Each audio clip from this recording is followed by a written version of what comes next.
Bonjour, mon nom est Olivier Pagès, je suis le CEO et fondateur de Fly4You.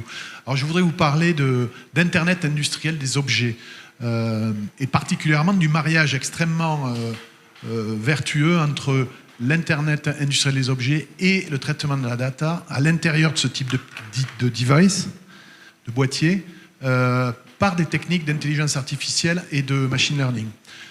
Jusqu'alors, l'Internet industriel des objets, c'est quoi? C'est symbolisé par ce type de capteurs, des capteurs qui envoient leurs données, géolocalisation, suivi de mouvement, température, dans le cloud. Nous travaillons sur 4 verticales métiers, on est très métier, on a connecté 8000 actifs aujourd'hui sur des tourées, des bennes, des remorques et des supports de manutention. Donc les 3 fonctions, géolocalisation, température, choc.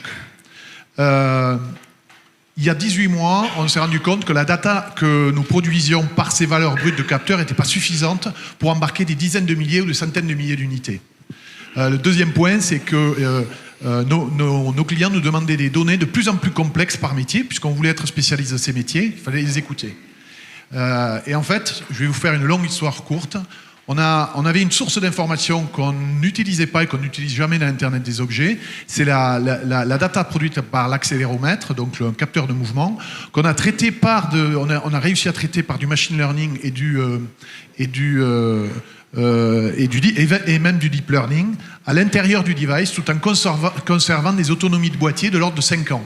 Le gros avantage de ce type de boîtier, c'est que c'est complètement autonome. Vous le placez sur l'actif mobile et ça dure 5 ans d'autonomie de batterie. Alors, quelles sont les applications? Si j'arrive à faire passer... Voilà. Les applications sont nombreuses.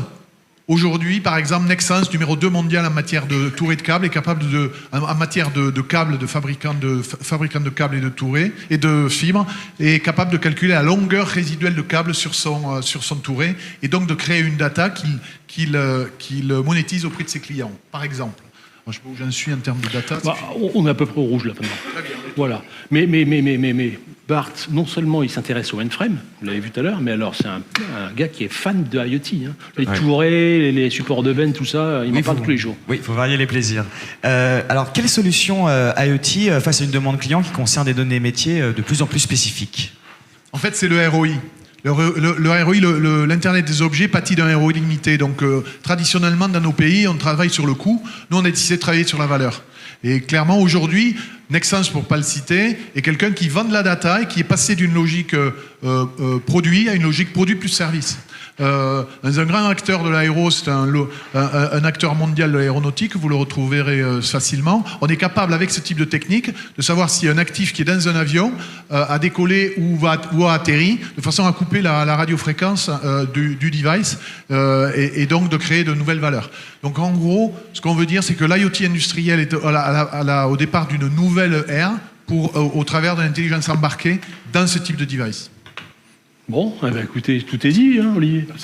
Merci à vous. Merci Olivier.